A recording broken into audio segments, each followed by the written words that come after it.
In 1992, I visited the Valley from Los Angeles. I wasn't doing anything. I left Checkers. I was unsure of my career. I had now failed in 2 restaurants and a chef de cuisine position or executive chef position at Checkers Hotel. I'd moved to a new community, didn't really know anything about the community, felt very uncomfortable. Again, trying to find a home, trying to find a place where I could really embrace and be the chef. I was questioning my ability as a chef. I knew I could cook. Cooking wasn't the question, but could I lead a team better? Could I interact better with those around me who influence our restaurants? Not just in the kitchen, but in the management positions and in the ownership positions, everywhere that I kind of struggled in the past. The kitchen was my comfort zone, and I was very successful in the kitchen, but outside of that, I wasn't so much so. And on a trip to Napa Valley, one spring day, Jonathan Waxman, who was a friend of mine, who had opened a restaurant in New York, and now was opening a restaurant here in Napa Valley. I stopped to see him, say hello, see how he was doing. And he had told me about this small restaurant in Yountville for sale called the French Laundry, and I should look into that. He thought that would be the perfect kind of place for me. Small, manageable, in a beautiful community here in Napa Valley. So I passed by out of curiosity, and I walked on the property. It was this magical place, and I just felt an instant connection to it. And I thought, wow, this may be a great opportunity for me, maybe my last chance. I was in my mid-30s. I thought, if I'm going to do this, I need to do it now. And I went back to Los Angeles. I got in contact with the owners, Don and Sally Schmidt. I explained my intentions. They invited me up to meet them. I came up. I remember she served me on that day. She served me one of the best sandwiches I ever had, which was beef tongue. We sat in their kitchen in their house next door. We made an instant connection, and we agreed on a price. And I was now going to buy the French Laundry. Of course, I didn't have any resources whatsoever. I didn't have a job. I'd already closed 2 restaurants. I'd been fired from another. I was a semi-well-known chef with a I guess a checkered reputation, and now I needed to go out and raise the money to buy this restaurant. I was in an area where in California. I was in Los Angeles. I didn't really know that area that well. I'd only been there for a year. But I was determined. I was committed. If I was going to make a career, if I was going to be successful in my chosen vocation, I needed to raise this money. I needed to commit myself to doing something I'd never done before. And I always say my biggest asset at the time was my ignorance. Had I known everything that I was going to have to do over the course of the next 18 months, I would have given up right away. It was such a daunting, such a daunting task, the things that I went through. But each day, waking up, each day finding some success kept me motivated to the next day. The Schmidts, lovely people, had agreed to sell me their restaurant for $1.2 million. They agreed to take $5,000 in escrow. They believed in me. Had they not, I wouldn't be here today. An attorney in Los Angeles named Bob Sutcliffe, who I was introduced to by way of Joachim Spichau. Bob was an attorney who did on the side restaurant deals. He loved food, he loved wine, he loved chefs, so he worked with a couple chefs in helping them raise money, organize their businesses. So I went to Bob's office with this idea of the French Laundry, and hoping that he would be my attorney. Now, before I went to see Bob, you have to realize that I had worked on this business plan, right? And there was another friend of mine in Los Angeles who taught me how to use a computer. There was a friend here in Napa Valley who was a a banker turned vintner who helped me with finances, who helped me with putting together the financial component of the business plan. So when I went to see Bob Sutcliffe, I had a 300-page business plan and a bottle of olive oil. And this olive oil was a small olive oil company I began to kind of keep me solvent in some ways, but also keep me motivated, keep me busy, and have kind of, I wouldn't even call it a plan B, maybe it was a plan D as an olive oil purveyor. And so I went to talk to Bob, and I gave him this whole spiel about the French Laundry, and here was my business plan. And he said, okay, this is how much it's going to cost you. And I said, Bob, I really don't have any money, but I have this olive oil. I put this olive oil on his desk, and I told him about this olive oil and what I was doing with it and the French Laundry and all this. And for some reason, he said, okay, Thomas, I believe in you. But I need something. So, if you can give me $5,000, then I'll take on the project. And, if it's successful, we'll take our money on the back end. I said, great. So for the next 2 weeks, I went to the ATM machine, and on my credit card, I took out $500 until I got $5,000, and I took $5,000 in cash and gave it to him, and he started to modify the business plan and produce a bona fide business plan that I could then present to partners, which we did. And every morning there was a ritual where I would wake up and I would call my list of people, asking them for money. Hello, my name is, I have this idea of, and I'd like you to consider it. Can I send you a copy? Right? And so that was over 400 people I called during that period of time. Out of those 452, agreed to write a check for a lot of different reasons, from any amount of money. I think one of my investors invested 500, and the one who invested the most, I think, was 80,000. So you can see there was a wide range of investment. I wanted to have a large group of people because of my experience at Raquel. Serge was my only investor, so his life was impacted by the failure of Raquel. I said, I'm never going to do that again. If I'm going to raise money, I'm going to raise money from a lot of different people, so it doesn't impact it. If I'm not successful, it's not going to impact their lives. So that was the process with the private placement business plan. On my makeshift desk I clipped out of the New York Times during this period of my life. There was an article which was titled, "Having a dream is hard, living it is harder." And that became my inspiration every morning, because I had a dream to buy the French Laundry, but now I had to actually act on it, that dream, and make it reality. And so living that dream became one of the hardest things I've ever done, but also one of the most gratifying things I've ever done in my life. My ignorance, as I said earlier, just continued to motivate me, to propel me forward. The successes motivated me and propelled me forward. The ignorance allowed me to do it. But not only did I have to raise money from private partners, I had to buy the property. So we had to have a commercial bank loan.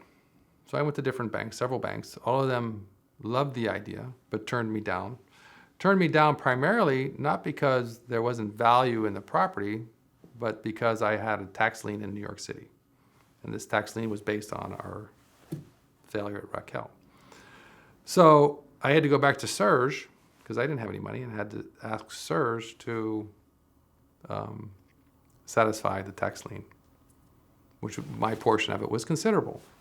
And he agreed to do it. So he wrote a check to the New York tax authorities to clear us up, which allowed me to get a bank loan. Not only did I get a commercial bank loan, I also went to the Small Business Administration, because I was still short on money. And of course, as a white, middle-class, educated American, I wasn't on the top of the list of somebody the SBA was going to give money to. Yet at that time, Bill Clinton was just inaugurated, became our president, and one of his goals was to fund the SBA and try to get small businesses to be thriving again. So at that right moment, in that right period of time, I was able to put my application in and be approved for an SBA loan. So between private placement, commercial bank loan, and an SBA loan over the period, and with the help of Don and Sally Schmidt and Bob Sutcliffe, my attorney, as well as the 52 partners, we were able to put together enough money to buy the French Laundry. May 1st, 1994, we finally closed on the deal. In the beginning, when Don and Sally Schmidt had the restaurant, there was one menu. It was in the era of Chez Panisse. You know, the French Laundry was open, you know, almost at the same time that Alice Waters opened Chez Panisse. So it was one menu every day. It changed, whatever the seasons brought, whatever the vegetables were. It was a 4-course menu that changed every day. And so when I was doing my research and asking people in the Valley what they thought about the French Laundry, you know, they all loved it. You know, it'd been here for a long time. It'd become part of the fabric of restaurants in Napa Valley, certainly of Yountville. And one thing they said, you know, it's not open enough. They were only open 4 days, and there's no choices on the menu, so it's a problem for us. So I thought, well, when I open the French Laundry, we'll extend hours of operation, and we'll offer choices in each category. We'll offer a 4-course menu and a 5-course menu. So we started out with a menu that had up to 7 or 8 choices in each category. So we were producing, you know, if it was 5, we were producing 40 items, 45 items a day. And that became part of our, and it changed. Not every day.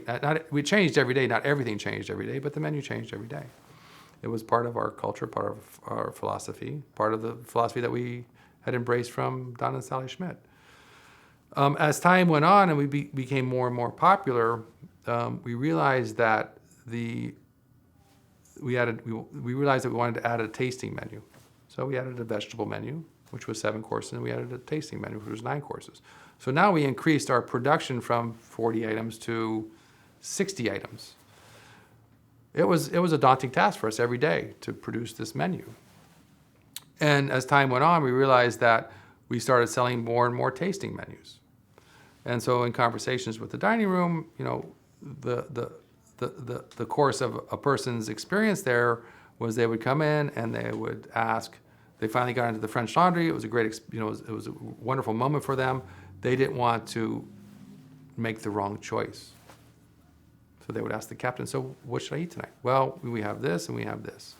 And so 80% of the guests were choosing the tasting menu. So it just became a natural evolution for us to do away with the 5-course menu, because 80% of our guests were choosing the 9 courses and 20% were choosing the 40 others. So for us, we just started to focus on the tasting menu. And it became the 2 tasting menus, the vegetable and the menus with the proteins.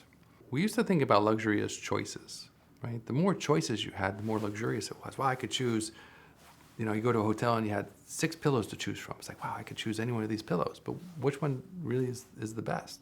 You don't know. You got, well, which one do I want? It creates an anxiety in you, actually. So when you go into a restaurant like the French Laundry and you have to make a choice, you know, it's like, what do I choose? Right? You know, what does the chef think I should choose? People become very anxious in those moments. And luxury to me is not having to make a choice. Having somebody guide me through an experience that's going to result in something that is memorable. And that's how we define success, as giving people those memories. So our job is to make sure that we're choosing those ingredients of the moment. We're composing our dishes in a way that are going to be compelling for people. But we also have the ability to modify anything we do for somebody who has a dietary restriction or who just doesn't like something. We have to be able to give them options, but restrict their initial choice to something that we believe they would enjoy. And so that's what we do. We try to limit the choices, relieve the anxiety, and give somebody an experience that then when they leave the restaurant, it's memorable.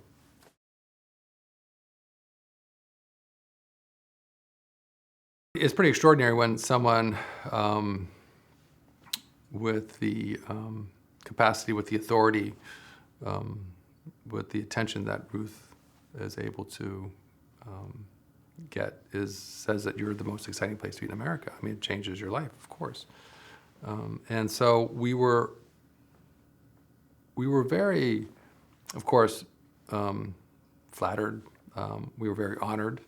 But more so than any of that, we realized a great burden of responsibility. Because Ruth, who is an expert in her field, somebody who we all look to, somebody who we all respect, has now called us, literally the best place or the most exciting place in America. How do we respond to that? We respond to that by notching up our game. We have to really be that much more determined, that much more committed to what we do every day, every dish. We have to be thinking about in a way that when someone comes in is going to relate that experience to what Ruth said. Because now your expectations as a guest have become greater. I know from a personal experience how your expectations can actually diminish an experience. My first 3-star experience in France was just like that.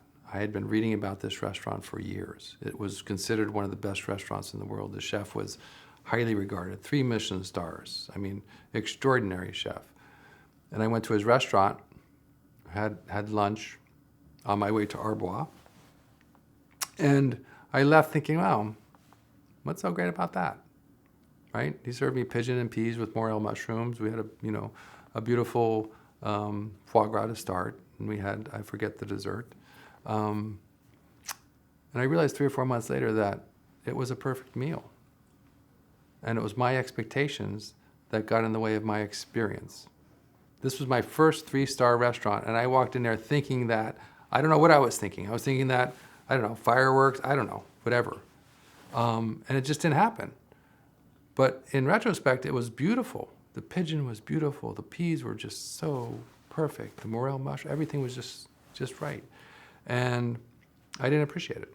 And expectations do get in the way. So we have to, our expectations in our kitchen, in our restaurant, in our service, everything that we do, we have to understand that our expectations have to be of the highest. The highest priority for us is that we are able to reach our own expectations. And if we do that every day, then that's the best we can do.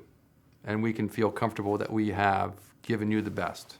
And if you appreciate it, great. If you don't, then we've only failed you, we haven't failed ourselves. And that's an important thing for us to remember.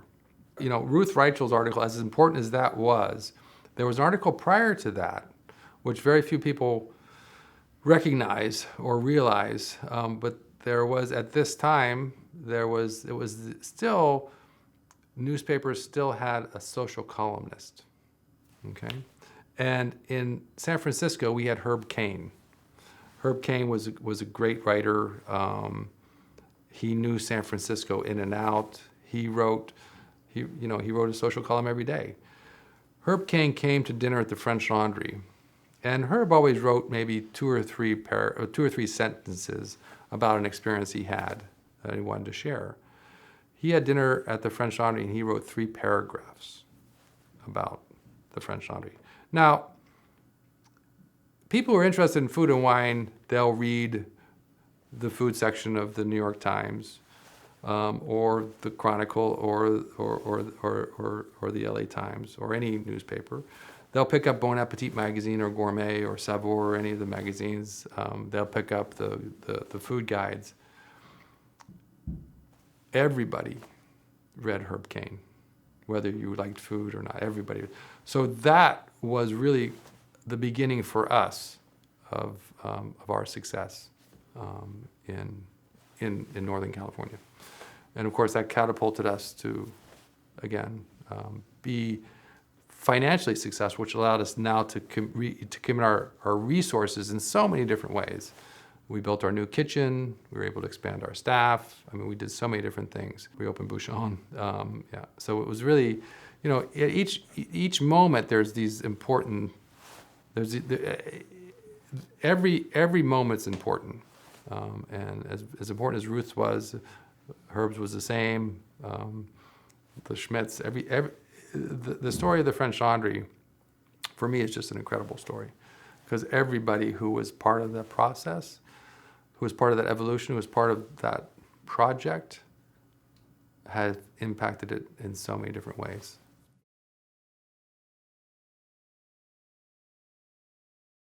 Michelin announced that they were going to come to America. It just shocked us all. We had never, when I say we, I'm talking about the community of chefs who've always aspired to be of that quality, not necessarily ever achieving those stars, but to be of that quality. How could we be worthy of a Michelin star or two? Forget about 3. That was going to be something that was maybe decades away. Michelin was coming to America, and we didn't know what was going to happen. Who was going to receive 1 star, 2 stars, 3 star? Where was their parameters for that? Who was going to be their inspectors? Of course, we never knew who their inspectors were, but who were their inspectors? Were they going to come from France? Were they going to be Americans? All this was a mystery until the day that you get a phone call. And Michelin's first launched in New York City.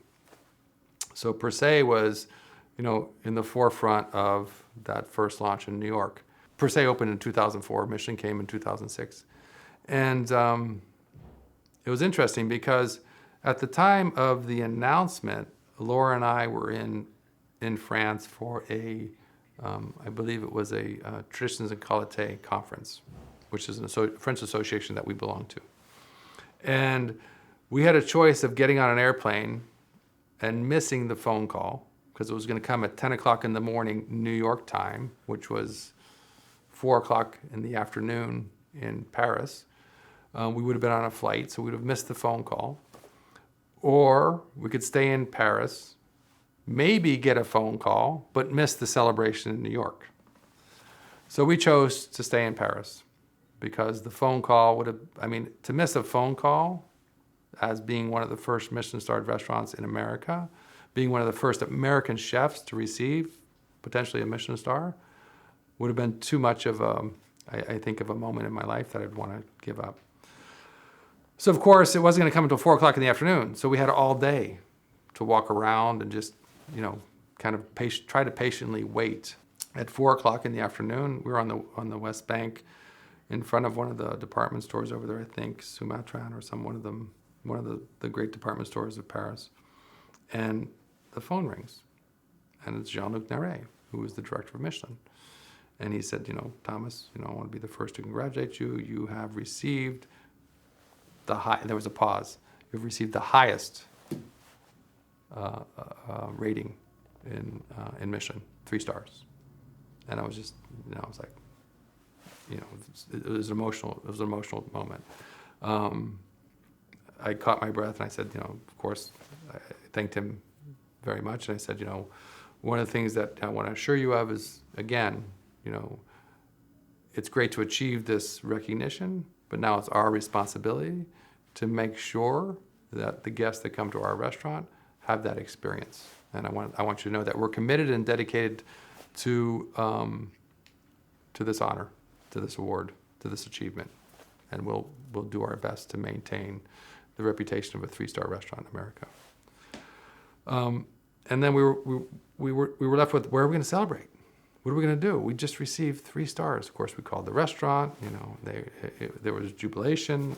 The restaurant was per se in New York. Jonathan Bennett was our chef at the time. I said, Jonathan, you're the first chef de cuisine. I'm the first chef owner. This is truly, an extraordinary moment in American culinary history. We are the first American chefs in America to receive 3 stars. So I thought, what better place to celebrate than Taillevent? My first 3-star work experience.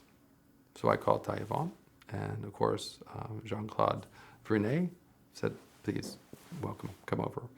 And we went, and it was an amazing moment to be able to walk into Taillevent, which had such a profound impact on my career, on my philosophy, on the culture that we have, on my skills, on everything, on my life. And to be able to walk into that restaurant as the first American to receive 3 Michelin stars, and be embraced by Mr. Vernet, who I have, until the day he died, have had such a profound respect for.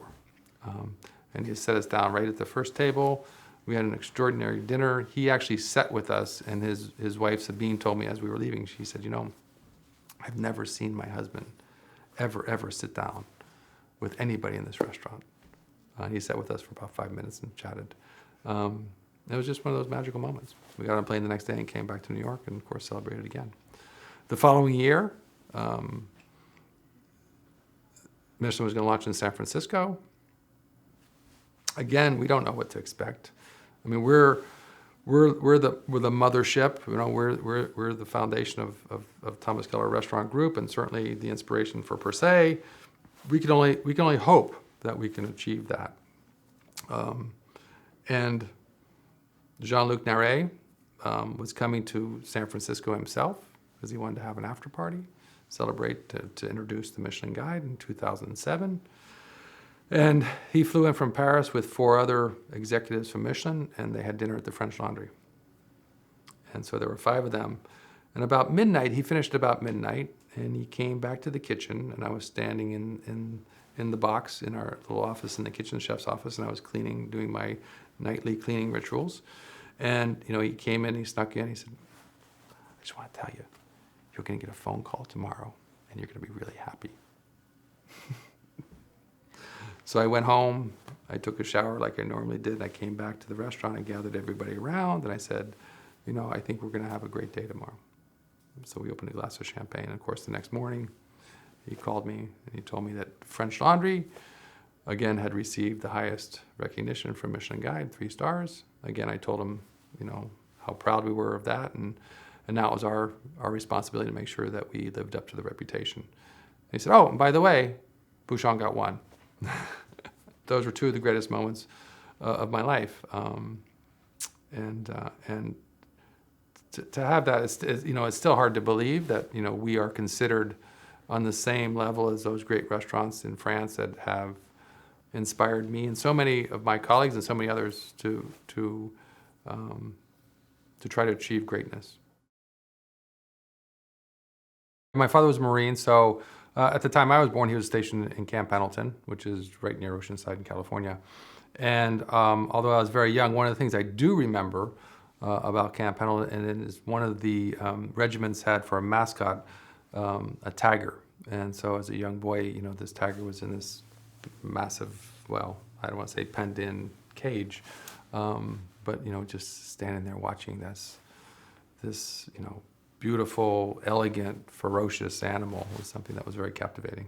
And it was really, I mean, it was really about Marines and, you know, their ability to stalk, you know, their ability to be calm, their ability to pounce quickly, you know, and seize their prey. You know, that was something that was fascinating. I don't know if it's a hospitality gene as much as it's a nurturing gene. I think that is really the essence of hospitality, is that you want to give people something that makes them happy, makes them feel good, nourishes them. I think that's more of what I meant. I don't know if there's a hospitality gene as much as there's this nurturing gene. And that really, you know, typically, as much as males have nurturing genes, I think really it comes from mostly females and the act of being a parent, being a mother. And I think if I was born with that, I got that from my mother. If I wasn't, I learned it from her. My parents were divorced when I was young. I have 5 siblings, 4 older brothers and 1 younger sister. So I was probably, no, I'm sorry. I was 4 or 5 years old when my parents were divorced. So yes, my mother, primarily lived with my mother and my grandmother for a little while as well, and my great aunts. So I was shuffled between very loving, dedicated, committed women, and it was really a wonderful childhood, if you will. With even though I didn't have a father present, I had some great women to help form and focus my childhood. When my parents were married, my father was typically stationed somewhere else. So, during the Korean War, he was there for 2.5 years. And to keep herself busy, and of course to supply some income for the family, she worked in restaurants. And typically on the base, she would work at the officers club, and as a hostess or waitress, working her way up to understanding how to manage a restaurant. So when they were divorced, that was her path. She became a restaurant manager. And so as a young person, my brother Joseph, who's 18 months older than I, would spend a lot of time in the restaurant, in the kitchen. And he migrated towards cooking much earlier than I did. I remember him watching, he would have the Graham Kerr series. Every day after school, he'd come home and watch Graham Kerr or Julia Child. He was very, very fascinated with cooking. He became a cook. He actually was my first mentor in this profession. And so, we found, I think, a great sense of comfort being in restaurant kitchens. And that's kind of where I found, I don't want to say I found a home, but I found a place where I could feel welcomed. I can feel I have the ability to learn and to kind of expand. At the same time, be able to do my homework when needed, be able to function as a young person and still keep busy. I graduated high school. I spent a little time in college. As I grew older, I realized the benefit of a good education, and I continue to try to educate myself today. But at the time, I wanted to get out into the world. I was very impatient, and I wanted to go out and explore. I wanted to travel. I wanted to see new things. I wanted to try new things. And certainly the profession that I chose, cooking, allowed me to do all that. I could go anywhere, I could go anywhere in the world and be a cook. I began my humble career as a dishwasher. And I'm not sure why my mother allowed, I guess because of age difference, my brother Joseph was allowed to handle a knife, therefore he was allowed to work with the cooks. I was a year and a half younger, therefore I had to be set in front of the dishwasher. I guess it was a much safer position for me. But around the dishwasher, whether it was at that early age or more importantly, when I began to realize that I wanted to cook, was at the Palm Beach Yacht Club, and I learned 6 disciplines at the dishwasher, which have, I think, become a foundation for my career, and I think for many people who aspire to have success in their careers, not just in the culinary profession, not just in the hospitality profession, but in anything. I learned that organization was really important. And organization as a dishwasher really meant that you had to set up a template for the servers to, where to put their dishes. So you always had a bread and butter plate in one spot, a service plate in one spot, a bowl, or whatever the serviceware was. You had a piece set up on the counter, on the drain board, where they were supposed to put it. You had your different areas for your knives, your forks, your spoons, things like that. Of course, you had your glass racks for specific racks. So that organization aspect allowed you to be more efficient, which was kind of the second discipline that I learned, is efficiency was really, really key into doing things well. If you could be more efficient than the person next to you, then you could have more time to learn what you wanted to learn to continue to grow and continue to evolve, continue to progress. So efficiency became important. How you lined up the racks, how you put the plates in the racks, or when was the time to wash the glasses, when was the time to wash the silverware, so that everything became seamless for everybody. Feedback was the third discipline. If you didn't properly rinse or stack or sort the silverware or the dishes correctly, and you put them in the dishwasher, a minute and a half later when the machine opened, they would still be dirty. And so that was immediate critical feedback. You knew when you did a bad job and you knew when you did a good job. And you know what? It was okay, either one. You learn from the mistake of doing the bad job, that you learned that you needed to either stack your dishes differently, rinse them differently, sort the silverware differently, or whatever it was that critical feedback taught you. That's what you needed to do. So you modified your behavior to be successful. Of course, if you were successful, then it was positive feedback and you knew that you did a good job. And no one told you those things. You realized them on your own, and that was really important as well. Of the fourth discipline I learned was the repetition, right? I don't want to say the art of repetition, but the ability to respect repetition and embrace it. We're cooks. We do the same thing over and over and over and over again. So if you don't want to be repetitive in what you're doing, you probably don't want to really be a cook. Learn how to cut brunoise, learn how to peel an onion, learn how to slice. All these things that are part of that repetition was what I learned at the dishwasher, because at the dishwasher you do the same thing over and over and over and over again. I learned the importance of ritual, doing things at specific times of the day and having leading up to those times and being prepared for those times. You had to change the water in the dish machine every 2 hours. You had to check the soap every 3 hours. You had to empty the garbage can 3 times a day. You had to sweep the floor, at these specific times. You had to do different things at different times of the day, which were part of the ritual of your job. And rituals are very, very, very important. And the last, not any more important than the others, was the idea of teamwork and embracing that. You as a dishwasher, even though you may have been perceived as the lowliest position in a kitchen, you touched everybody, and your job was critical in their ability to be successful. You had to deliver the dishes back to the chefs, right? So they could plate the food. You had to have the silverware to the servers so they could set the tables. You had the glassware to the bartenders so they could do their job. So everybody relied on your ability to be organized, to be efficient, to have your job done thoroughly, to understand repetition, rituals, and give them what they needed to do the job. And those 6 disciplines are what we do every day as cooks. And I embraced that, I understood it. I didn't recognize it until much later in my career, but I realized it, and I understand that was part of the foundation of why I became a good cook. And ultimately was able to become a good chef. I think that was in 1977. I was working as a young cook in a private club in Narragansett, Rhode Island called the Dunes Club. And I was working for a chef who was, a presence in of himself. He was a tall, masculine, broad, good-looking Frenchman who was the executive chef of this private club. And during my time working for him, and of course I was just a lowly cook, so I'm not sure why I was having this kind of conversations with him. But the conversations were really about, cooks and our career and our profession. And he said to me one day, he said, Thomas, the reason cooks cook is really to nurture people. And at that moment, that really resonated with me. And I said, wow. I want to become a chef.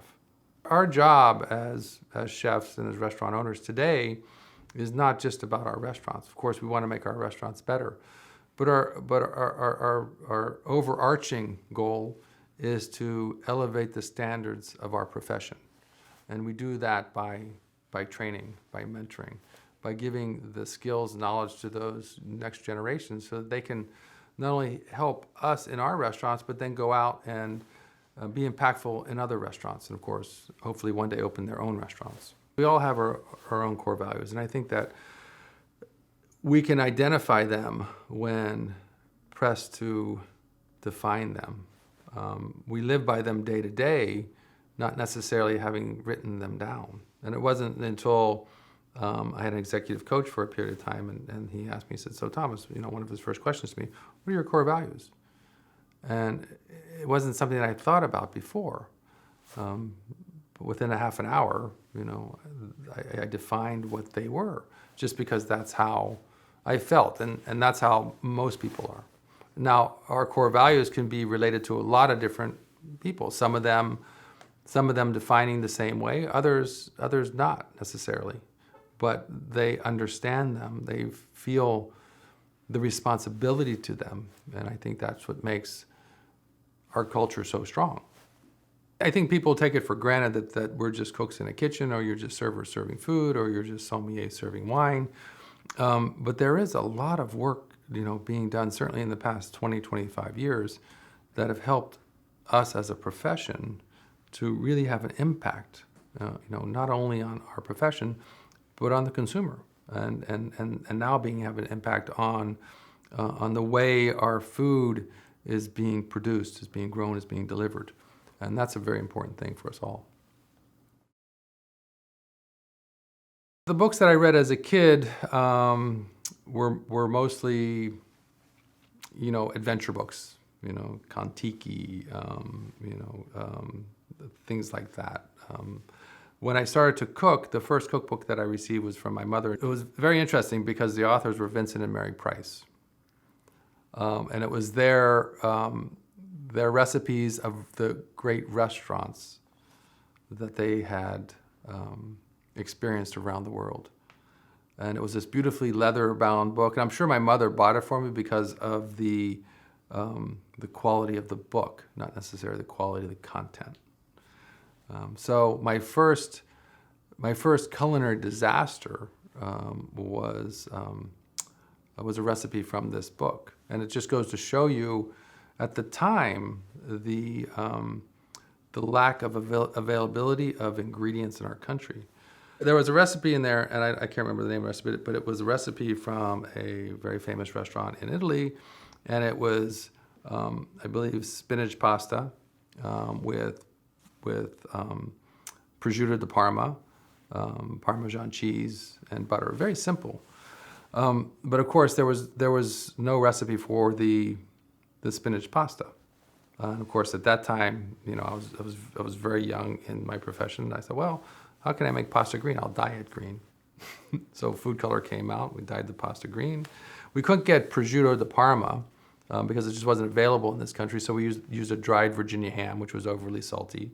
Parmesan was the grated kind that you found in the green shaker. And it was one of those things that you're trying to prepare a dish without having the proper ingredients, or necessarily even the knowledge of those ingredients. And that really became, for me, a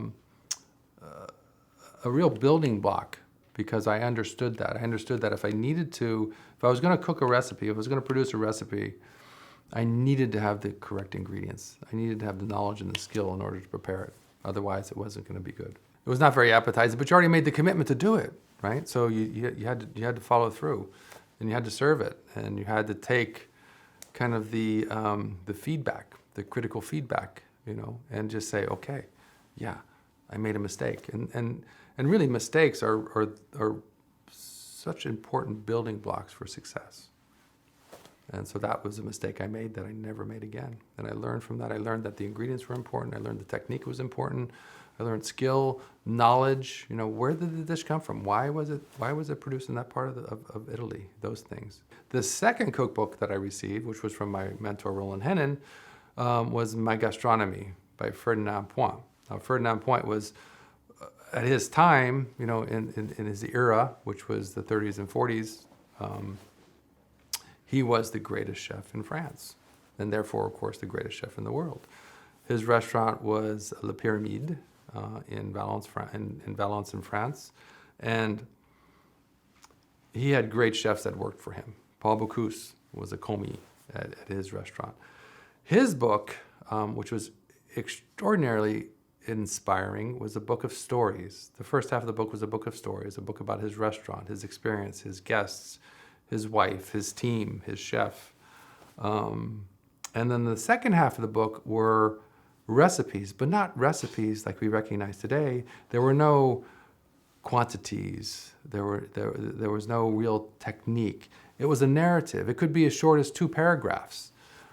Take the lobster, do this, this, and this, and add this and this, and you have, this is what lobster bohemian is. And it was fascinating because without realizing it, it inspired you to prepare the recipe, and the level of the success or the result of the recipe was based on your current ability.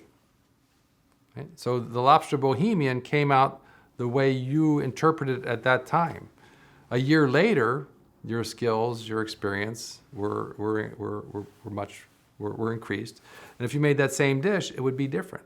So in reality, from my point of view, and the way I interpret this, is it allowed that recipe to be yours. And he told you in a narrative how to prepare it. You prepared it in the way you could at that time with the ingredients that you had and the knowledge and skills that you had at the moment.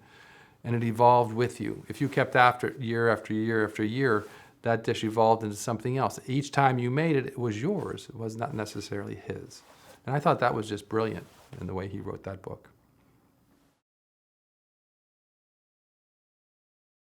In our kitchen, though, I think that what we have is really kind of, there's two ways of looking at it. I look at it both ways. A sports franchise kind of mentality, as well as a militaristic kind of mentality, because we do have, and the same in the military, you have hierarchy.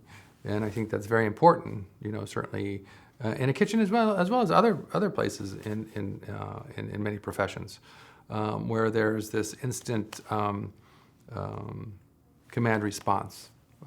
And that's something that it comes very much from military. And kitchens are run in that way because it's all command response. On the other hand, we look at it as a sports franchise as well. Our job is to mentor and train the next generation of superstars, of franchise players, if you will.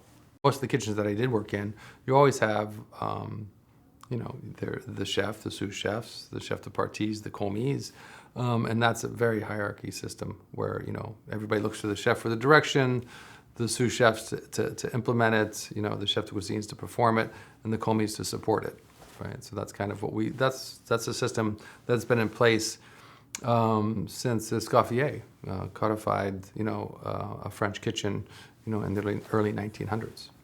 A commis is the lowest position that you would enter when you enter a kitchen. When your first job, my first job in a kitchen was as a commis. And I shouldn't say my first job. My first job in a formal kitchen was of a commis. And that's where you're there supporting. You're supporting the chef de partie. A chef de partie is a chef who is responsible for a specific station. So, for example, meat or fish or vegetables or garde-manger, which is cold preparation, or pastry. There's a chef de partie in every different station that's in a kitchen. Then you'd have a sous chef. The sous chef is literally under the chef, and a sous chef would be responsible for a couple of different things depending on the role of that sous chef. In our kitchen, for example, we have a sous chef that would be, we call the AM sous chef. So our morning sous chef is responsible for really the beginning of the day and setting the tempo for the rest of the day, which means that he has to work with a lot of the commis, which are typically the youngest, of course, the least skilled, the least experienced. So he has to be able to motivate them. At the same time, he has to be able to maintain the standards of their preparation and also the ingredients that are coming in. So he's tasked with many different things and having to juggle many different things. So the morning sous chef is a very, very important position, somebody that typically has had great experience in the restaurant that he's working in. And then you have other sous chefs which would be responsible for specific groups of chef de parties. So we have a sous chef that's responsible for the meat and the garde-manger, and those are his two chefs. So we have a sous chef that's responsible for a canapé and fish, for example. There are sous chefs responsible in pastry in the same way, and then of course the chefs. And so you have a pastry chef who is responsible for the entire pastry station, right? The entire pastry production, the entire pastry service, working with the chef de cuisine on the philosophy of the pastry. And then, of course, you have the chef de cuisine who is responsible for the entire kitchen. Today, we have executive chefs as well. An executive chef would be somebody that would be in a position in a hotel, for example, or where there are many different restaurants, and he would be the executive chef over all of the chef de cuisines from those each different food and beverage outlet, for example. Now, remember, a chef in France doesn't necessarily relate to the kitchen. A chef in France is is the head of a specific area. So you have chef electricians, you have chef plumbers. So it's not just, we relate to chef as somebody that's only in the kitchen, but remember, it's chef de cuisine, chef of the kitchen, chef of the electricians, chef of the plumbers. So typically artisanal work, or work that you're doing with your hands, manual labor, would have a chef.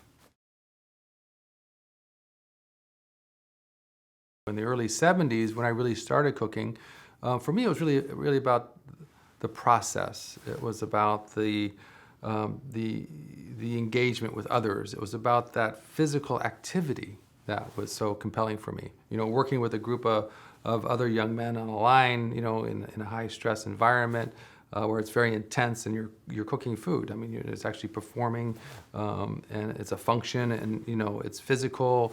The testosterone is raging, and you're with all these. It's a group. It's really, that's where I learned about the idea of it being a team as it relates to a sports franchise. So at that time, cooking wasn't as recognized or as popular as it is today. There weren't a lot of people who had aspirations of becoming a chef. So the schools that we did have were relatively new. Of course, we had the Culinary Institute of America, which began in the mid-40s after World War II. We had Johnson & Wales. We had the Greenbrier, which had a qualified externship program. Of course, there were some schools in France, but they were mostly focused on consumers, mostly housewives on vacation who would want to learn how to cook, as Julia Child certainly when she went to the Cordon Bleu. And so for me, there wasn't really a lot of awareness about opportunities outside of learning the trade in a kitchen. So that's where I chose to go. I chose to go into the kitchen. But it wasn't because I wanted to have a career in the profession, in the culinary profession. It was because of the excitement of working with a team of peers, and that physical activity of being on a team. In 1977, I met my mentor, Roland Hennon, who really enlightened me what cooks do. And that's what we do, we nurture people. And that was the moment, July 1977, that I decided to make this my career, and pursued that with determination, with commitment. I was already cooking now for 4 years, and still, it wasn't necessarily something that was recognized as a true profession. There was not that many great chefs recognized, other than some of the great chefs of France. In our country, we had very few. We had some in New York City, mostly in New York, I would say, maybe in Chicago, LA a little bit. You started to see the little sparks here and there of interest in not just cuisine, but in those who produced it. The first, it was an odd name, so don't laugh. It was a restaurant in West Palm Beach, Florida. It was the time before I went to Café du Parc. This was the year before I went to Café du Parc. And I had partnered with two male flight attendants who wanted to open a restaurant. And they had saved their money, and they opened a restaurant called the Cobbly Knob. And the Cobbly Knob has to do with woodworking, because one of our partners was an amateur, it was a hobbyist, who was a woodworking hobbyist. And we thought this location was just like the perfect location. It was on West 45th Street in West Palm Beach, right next door to the highlight fronton. Highlight is a sport. And we thought, wow, there's 2,000 people there every night. They're gonna drive right by our restaurant and stop. We're gonna have this instant business. But we were doing at the time fine dining. Now I think it would be casual fine dining. And they wanted hot dogs and hamburgers. They didn't want steak Diane and pomme boulangère. So we lasted about 12 months. And our money ran out, and I left and went to work at Café du Parc, and the poor guys had to kind of lick their wounds and go back to being flight attendants. We all learned a great deal from it. You learn a lot from your mistakes. I learned that I needed to be a lot more responsible to the amount of money I spent on my products. and how to use them. We all learned that we had to be aware of the demographics and not just what we wanted to do, but what those around us really wanted to eat. Paul Bocuse said it very well. He said, no matter how good of a cook you are, unless there's people in your seats, you're going to fail. Of course, I read that after we failed. I should have read that before.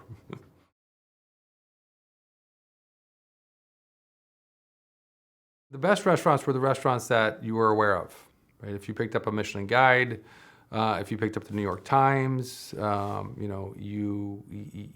New York Magazine, or any magazine that was either a travel or food magazine, and or had a food section in the newspaper.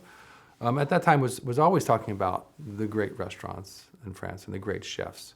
So where else would you aspire to go if it wasn't the best? I mean, if you're going to go to France, which was arguably the best country, had the best food, the best products, the best chefs, the best restaurants, that's what you wanted to do.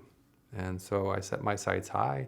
It took me quite a while to get there. It was about 3.5 years of trying to find somebody in France that was actually going to commit to giving me a job before I actually left America.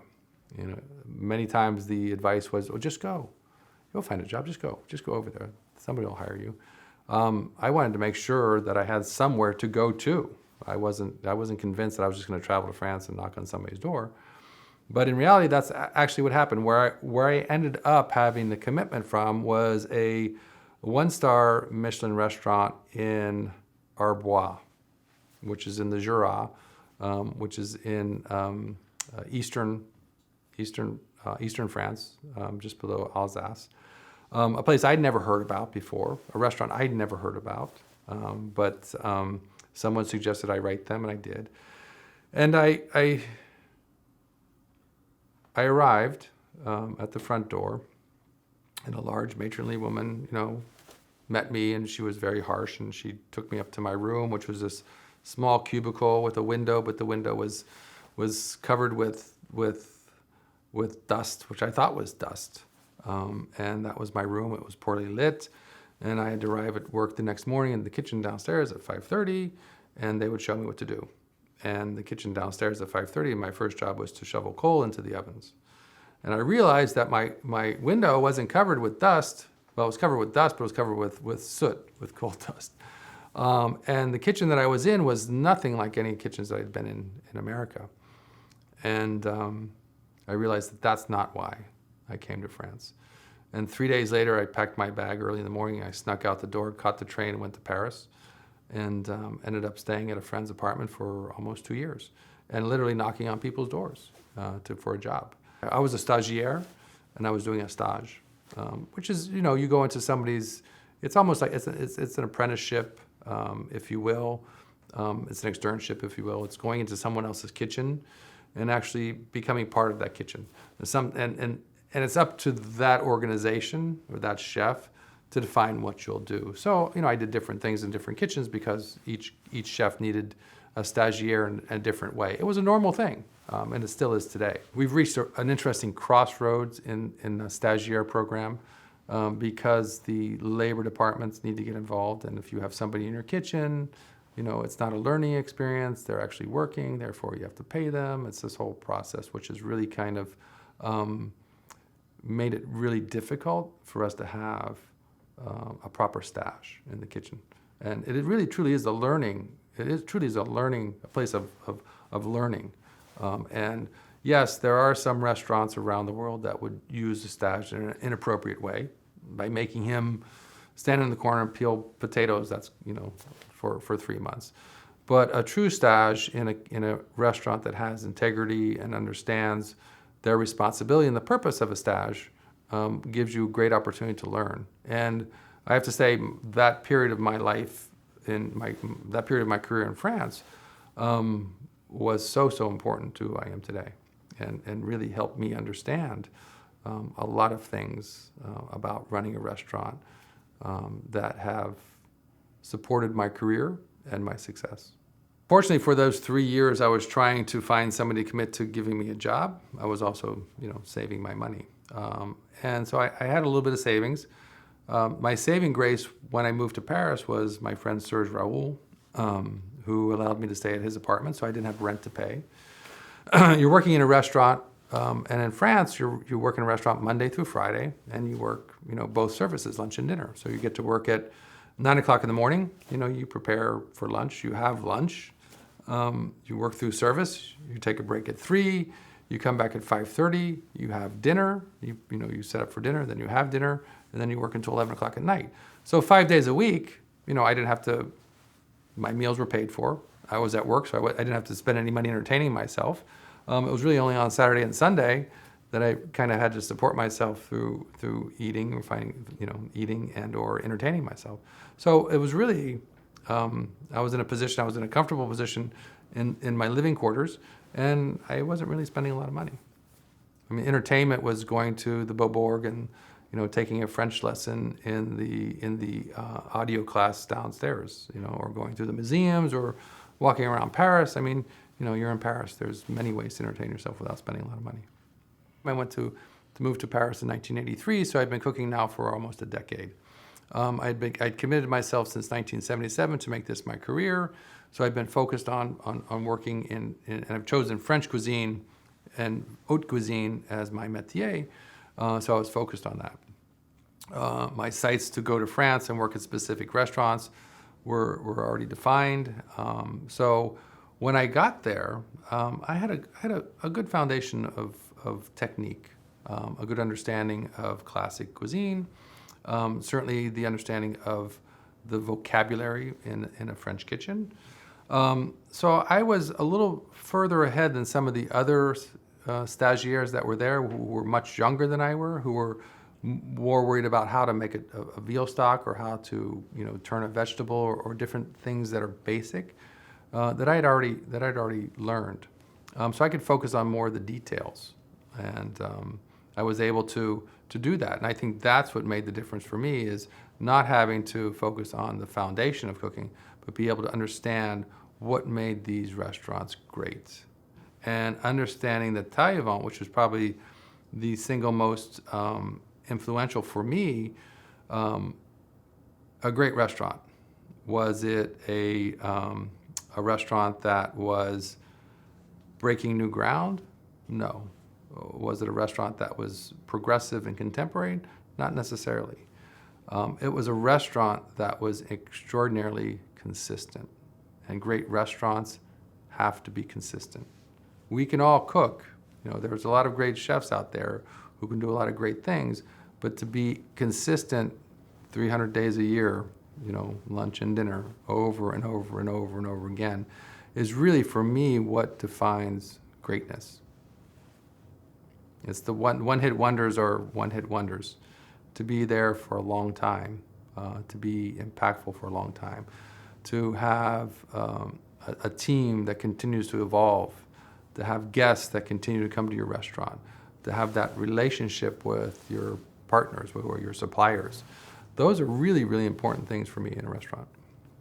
Restaurants are used in so many different ways. I think that a restaurant like the French Laundry or taille-au-vent or any of the great restaurants around the world, and certainly there are many, many, many of them, are restaurants that are experiences. Certainly, yes, you want to go there and you want to have an experience. It's not just about going out to dinner. It's not just about getting something to eat. But I truly don't think that any moment that you get something to eat should just be about getting something to eat. I mean, if you're having dinner, you should be thinking about what you're eating. You should be thinking about those who you're with. I think the single most important thing you can do the single most important decision you make when you're making a reservation to a restaurant is not what restaurant you're going to, but who you're going with. It's that social engagement, that interaction around a dinner table that, to me, is the most important. It truly defines our success. I mean, let's face it. If you're with friends and family, or your partner, and you're having a wonderful time, your experience is going to be elevated because of the time that you're having with the people that you're with. If you're with somebody you don't really want to be with, or there's a problem going on, I mean, your experience is diminished, regardless of what I do. So, I want you to come to my restaurant, with the attitude that you're going to have a great time because of the experience you're going to have with those that you're dining with. I was working at a restaurant. When I was in South Florida, I was working at a restaurant called the Café du Parc. It was a new restaurant with a chef named Pierre Lachuberne and Pierre's wife, Anne-Marie. So Pierre ran the kitchen. Pierre was in the kitchen, and Anne was in the dining room. Anne-Marie was in the dining room. And I became his sous chef. And it was a small kitchen. There was him and I in the kitchen with one commis and a dishwasher, and of course Anne-Marie in the dining room with 2 or 3 servers. And it was a wonderful environment, very familiar, very small. We did everything, from the pâtés to the desserts, and he taught me a great deal. He had a friend, Renee McCary, and his wife Paulette, who owned a restaurant in Catskill, New York, outside of the town of Catskill, New York. And Renee and his wife would come to South Florida in the wintertime because they would close their restaurant. And he was looking for a chef for the following summer. And Pierre recommended me. So I moved to Catskill. A beautiful time in my life. I spent 3 summers there. The second summer, I decided to go to Florida, or I decided to go to New York City to try my hand in Manhattan. And that was when I met Serge Raoul. I became the chef of Raoul's, which was, at the time, an outpost in what became Soho on Prince Street. And it was a classic French bistro in every way. And it was wonderful. I enjoyed it. But the next summer, when spring came around, Renee called me and asked me if I wanted to come back to La Rive. And because that was such a bucolic experience for me, it was so familiar. They were like, it's my second parents. I moved back to Catskill for that third summer. And then, of course, the following summer, I moved to France. Raquel was a wonderful restaurant. I think that when I worked at the beginning of that relationship with Serge Raoul, and of course that's where the name comes from, Raoul and Keller, R-A-N-K-E-L, began in 1985 when I returned from France. I became the first American chef to be at one of the great La Le restaurants in New York City. This was kind of at the end of the era of the La Le restaurants. So you had, at the height of this, you had La Côte Basque, La Caravelle, La Cirque, La Cygne, La Reserve, La Périgord. You had all these great restaurants were all defined by that. And so they became the La Le restaurants. And so I became the chef de cuisine of La Reserve, which was on 49th Street. And I came back a bit arrogant, a bit uppity, a bit disrespectful of not my kitchen, but the owner. And so we didn't see eye to eye. And of course, I thought that because of the things that I learned, and because of the ability to execute what I wanted to do, because of my ability to organize a kitchen, I thought that I was invincible. And of course, when you butt heads with the owner, ultimately the owner's going to throw you out, and that's what he did. I went to work at another restaurant in New York called Raquel, and there's a lot of R's in my restaurant history. And Raquel's was run just like the restaurants ran in France. We were open Monday through Friday. We did lunch and dinner. It was a very small kitchen, and it was a beautiful experience because it was what I related to from just returning from France. I had much more control over it. The owner was more like the owner of the restaurant that I worked at when I was in the Catskill at La Rive, and of course the lunch and dinner in the same day. It really worked for me. At that time, Serge and I started to talk about opening our own restaurant. We became friends. He recognized, a certain talent in me, and he wanted to open a restaurant with me. So we opened Raquel. Raquel was in an area called Hudson Square in Manhattan, not too far from Soho, not too far from the Village, but a area which was unheard of. And so we found a space there. And this was the area that was going to become the next advertising center of New York City. So Jerry Della Famina moved down there, opened his offices.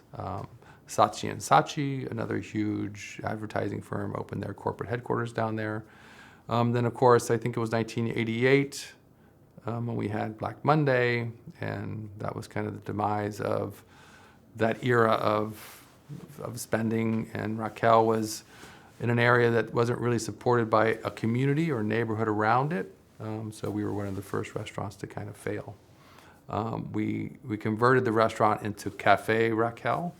I left because I was committed to fine dining and ultimately moved to LA. And unfortunately, Raquel failed, or Cafe Raquel failed 2 years later. After Raquel, it was a very difficult time in New York City. Everybody was doing casual dining. Right? That became the catchphrase. Everybody wants casual food now. It wasn't so much casual food that they wanted; it was more of a casual price that they really wanted. It didn't matter if you're doing fine dining, family dining. I mean, it was really about the price points. Everybody became more frugal during that time, as they do always in times of uneasiness and disruption in our economic climate. So I stayed in New York for about a year looking for something to do, never really finding anything. I became a consultant, which paid me more money than I ever made before, but which was so unrewarding to do that I was just miserable. And some friends of mine who were very influential in my move were moving to California. And they said, come to California and try it out. At the same time, a gentleman named Bill Wilkinson, who I had a brief conversation with about 4 years earlier. He was opening a hotel in LA called Checkers. And of course, Bill Wilkinson was very influential in the hotel world because he opened the first boutique hotel in our country, which was Campton Place in San Francisco. He was the first hotelier to really bring in a great restaurant with a great chef, and that was Bradley Ogden. And so Bill was then taking his expertise and skill to LA, bought a hotel downtown, renamed it Checkers, and brought in me. And so I became the chef, the second chef there. Jan Birnbaum was the first. I became the chef there and moved to Los Angeles. That didn't last long because Bill pretty quickly sold the hotel to a German company. And of course, there was a real cultural shift for me, and I left. And certainly that became my jumping off point for French Laundry. I started to embrace the idea of doing things myself outside of the kitchen, having a garden. Right? So at La Rive, which was a beautiful old farm on the side of a small creek, I planted my first garden. La Rive was outside of Catskill. I spent 3 summers there, 80, 81, and 82. And so in 1980, I planted my first garden. I understood that there was a lot of competition because not only did I want the vegetables, so did the deer, and so did the beavers, and so did any other wildlife that would come into the fray. And I learned how to share with them. So I gave them some, and I took some. But gardening became part of my life. I learned that doing things that other people do better is not necessarily good just because you're doing it in your own backyard or in your own house. So this idea of smoking your own salmon, or this idea of making your own ketchup, which was really popular, at this period of time, didn't necessarily result in something that was better than the guy in Scotland whose family has been curing and smoking salmon for generations. But nonetheless, I built my own little smoker out of an old refrigerator and cured and smoked my own salmon. I was also developing my relationship with farmers, with foragers, with gardeners, with fishermen from around the area. And there was one farmer who supplied me with my rabbits every week. It was a Frenchman, and he would bring me 12 rabbits, beautifully dressed, every week. And one week I thought, I'm going to ask him to bring them live, because as a chef, I should really know what it feels like and of course, how to slaughter an animal. And, what better animal to slaughter than something that is relatively small? Go out and slaughter a cow, or a pig would have maybe been a little more emotionally disturbing. But slaughtering a rabbit may be something that I could handle. So, of course, the next week he showed up. He's got his cage. There's 12 rabbits in the cage. And he's explaining to me in broken English, how to kill the rabbit. And the first and most important thing he said was to make sure that when you reach into the cage, that you grab both the hind legs simultaneously. So he reaches in the cage, pulls the rabbit out, both legs, has one of those little baseball clubs, knocks it on its head, pins the rabbit to the side of the barn, slits his throat, dresses the rabbit in about 5 minutes. He's gone. Well, wow, what just happened? I'm looking at this rabbit hanging on the side of the barn, and 11 rabbits in the cage. And now I'm left, because now I have to, without his help or his guidance, is butcher these other 11 rabbits. And of course, I make the critical mistake of only being able to grab one of the hind legs of the rabbit. Of course, what does the rabbit do? It jumps, right? Its reaction is to jump. And of course, when it tries to jump forward, I'm holding a leg. What happens? I break its leg. The rabbit screams. I mean, it was just, it was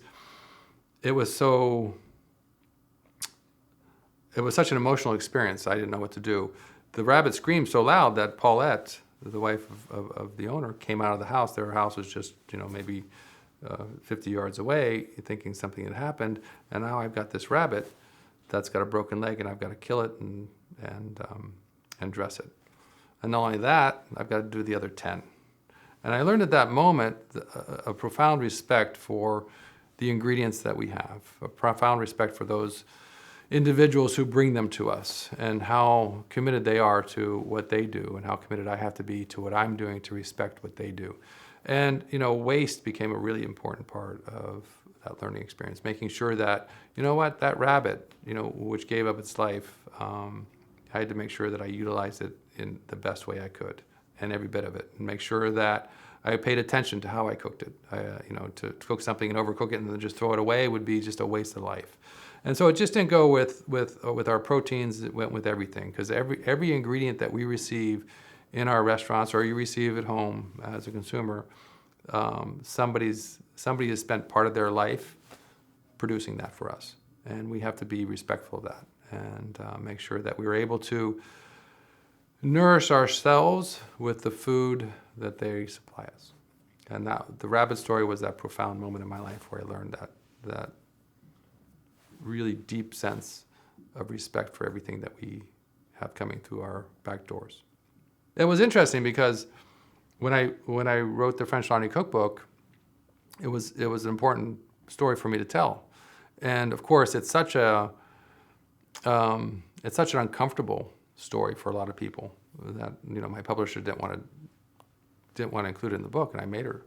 And of course, it became one of those stories that, if it was today, it would have gone viral. But back in those days, we didn't have what we have today.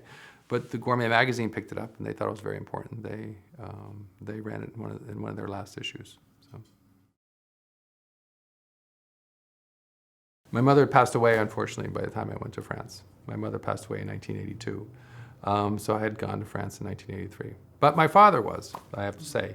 Even though I hadn't spent a lot of time with my father growing up, in my early 20s, I made a reconnection with him, and certainly we rekindled our relationship, and he was very supportive of what I did. Even though he didn't understand what I did. He was a Marine. He was, it was always about, for him it was about meat and potatoes.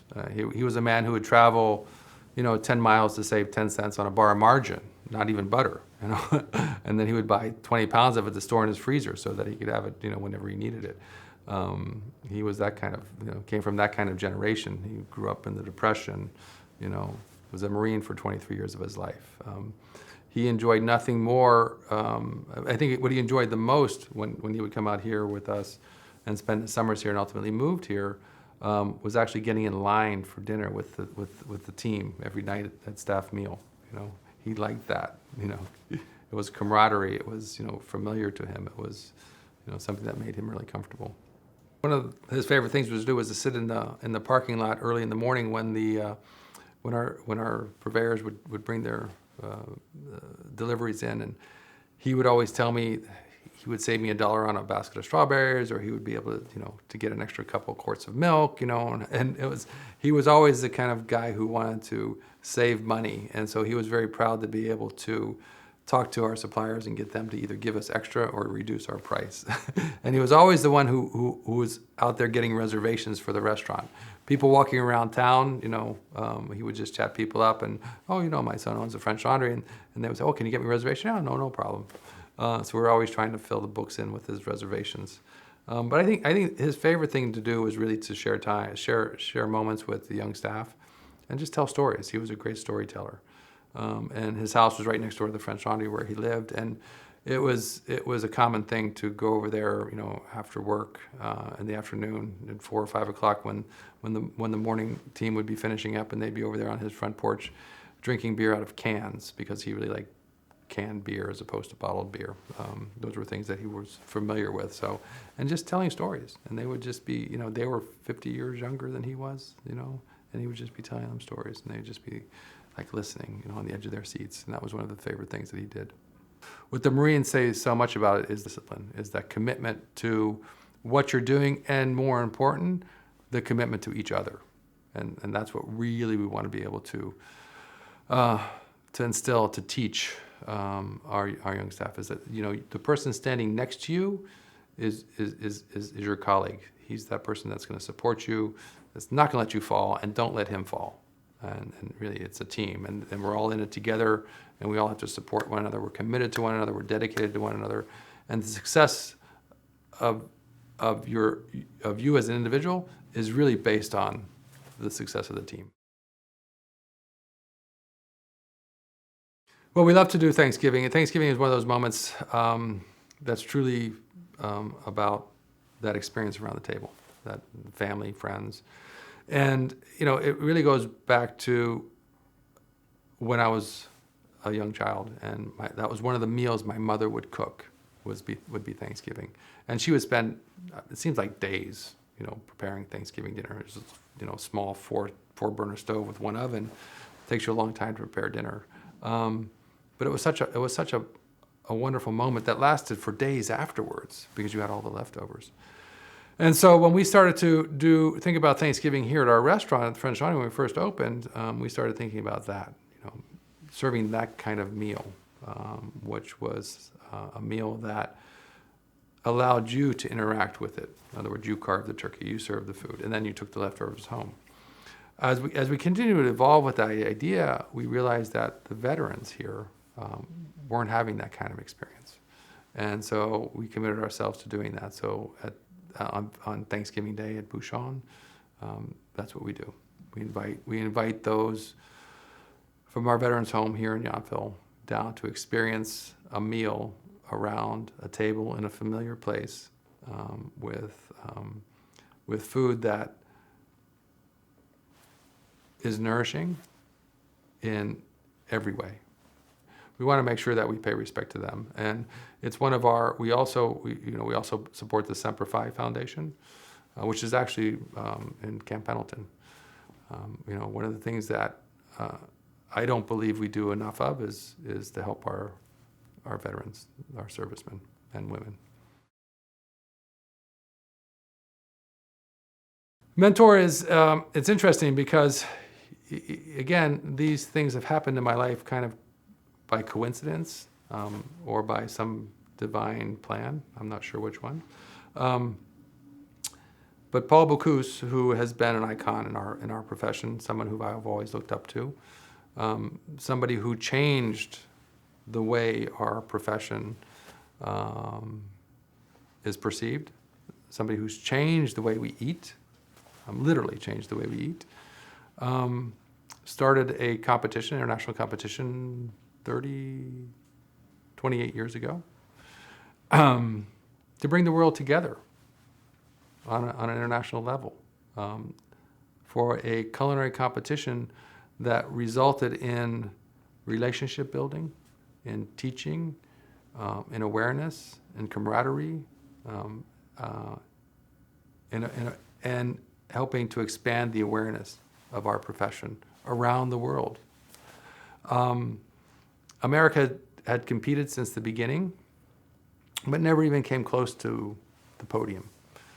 Very few people in our country even knew that there was an American culinary team representing our country in Lyon every 2 years at this competition of 23 other nations. Paul Bocuse, who has a great affection for America, when he was a young man in the French Resistance, being wounded and being taken to an American military hospital, American Field Military Hospital, and be giving a blood transfusion. And he'll tell the story that he is part American because he has American blood running through his veins. And he flies the American flag above his restaurant. Of course, his son went to school here in the Culinary Institute of America and now lives in America. His grandson is American. He wanted America to have a better representation at the Bocuse d'Or. So he called his son, who then called his best friend, Daniel Baloud, who called me and said, the three of us are going to form a foundation to support the competition, to support a team, the U.S. team in competing in France. Danielle said, Paul's going to call you in 10 minutes and ask you to be the president. You're an American. We have to have an American president.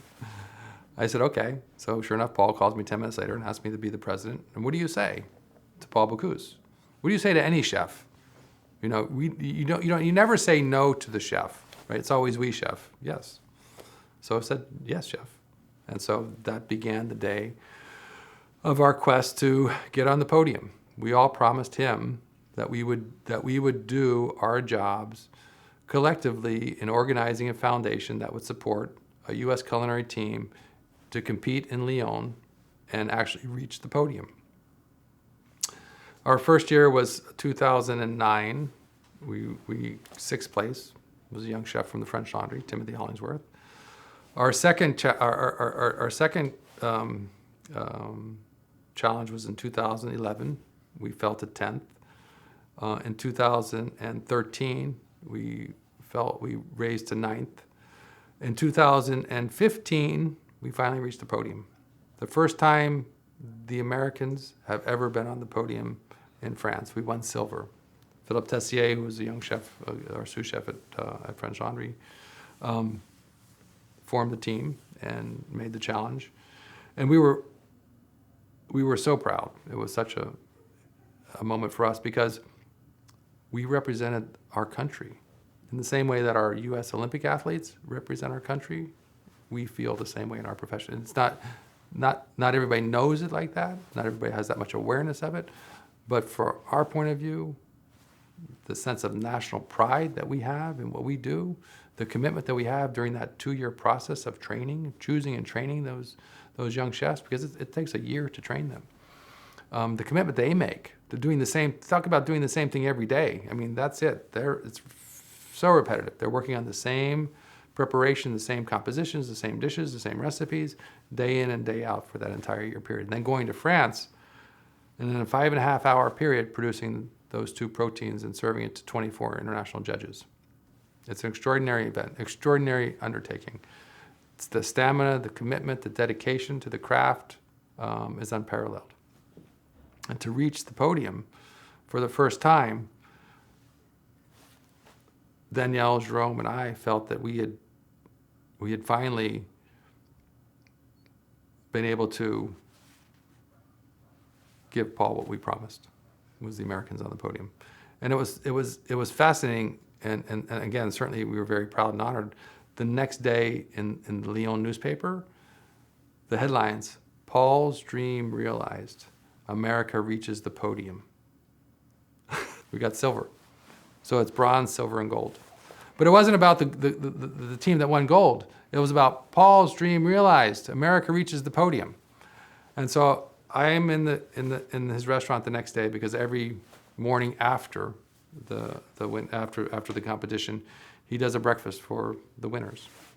And we're watching Philip's name being inserted into the walkway that leads up to the front door. The first time ever, Philip Tessier, USA. Every year, there's now 13 rows of silver, gold, or gold, silver, bronze plaques with people's names on them. First time USA is there.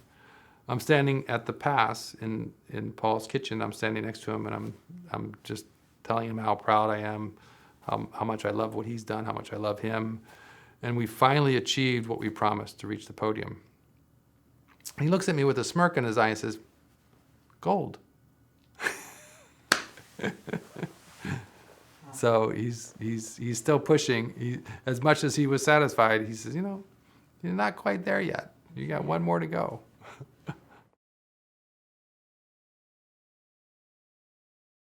Well, I think the American dream is, what it means to me is everybody in our country has an opportunity. And all you have to do is believe in yourself, be patient, be persistent. Never let anybody tell you that you can't do something. Prove that you can by acting on it, and you'll be successful. I think that kind of sums up my life and what I've been doing.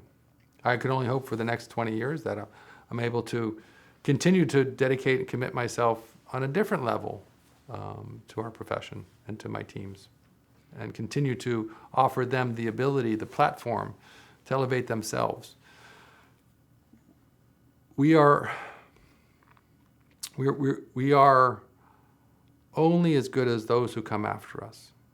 One of our primary jobs, one of our primary responsibilities is to hire the right people, make sure that the people that we're hiring, those individuals, young men and women, are of the right attitude, of the right mindset, have the right skills to enter into our profession.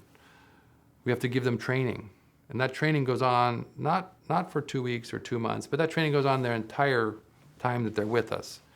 And then we have to mentor them, not just in their career, but in their lives. And if we do those 3 things right, what happens? They become better than you. And if they're not better than you, then you haven't done a very good job.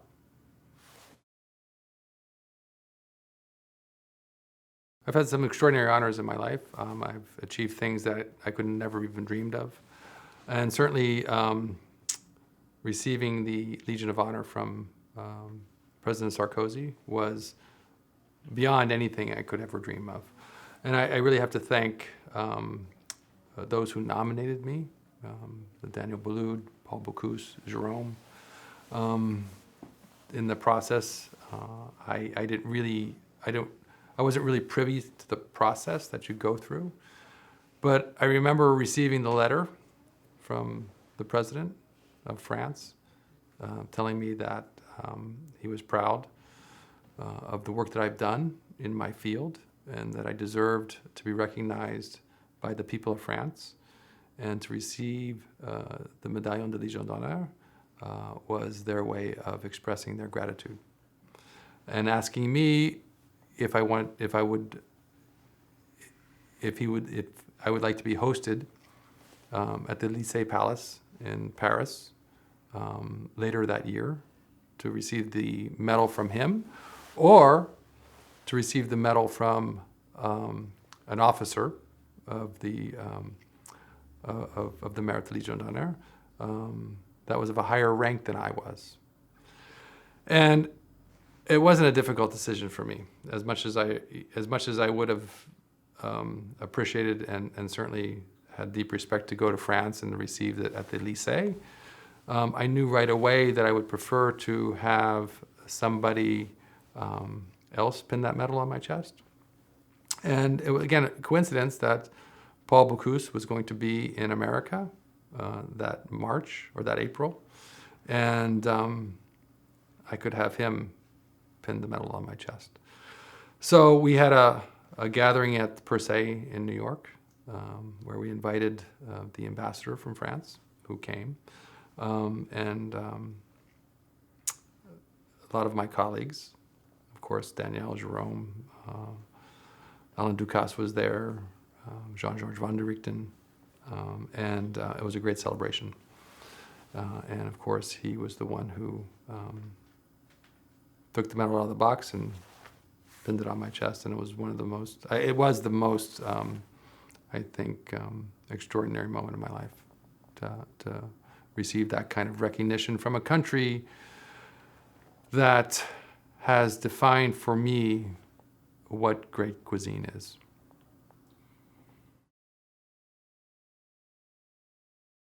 There are two chefs that came out of that period. Alice Waters was one of them, who really kind of defined what California, not California cuisine, but the products and the diversity and the quality of products and how important that is and where they come from. And that was certainly something that resonated with chefs as well as the consumer, everybody. There was one other, a little less known chef who also inspired me and I think a lot of my colleagues, and that was Jean-Louis Palladin. And Jean-Louis Palladin came to this country in the early 70s, opened his restaurant at the Watergate Hotel in Washington, D.C. And Jean-Louis was baffled because there were no farmers, fishermen, foragers, or gardeners that really connected with chefs. And in his own way, he enlightened us in the same way that Alice did, in being able to encourage chefs to reconnect to the suppliers that are bringing us those extraordinary ingredients. So between the two of them, they ignited what I believe we have, the resurgence of the farmer, the fisherman, the gardener, and the forager. Remember, it wasn't that long that we missed it. It was my generation that kind of missed that. My grandmother, when I lived with my grandmother, we had the milkman that came. We went to the local markets all the time. I mean, there was that true connection to our suppliers, to those people who produced our food. World War II kind of shook that all up. All the men went to the war and the women went to work. After World War II, the men came back and the women stayed at work, and that spawned the convenience food generation, which was us. So we weren't away from it for too long, but long enough that so many of us forgot how important it was. And it's really refreshing to see how much that's changed in a short period of time, in 35, 40 years. It's extraordinary what we have available to us, and how important our farmers have become. And really, they are the true superstars of our profession.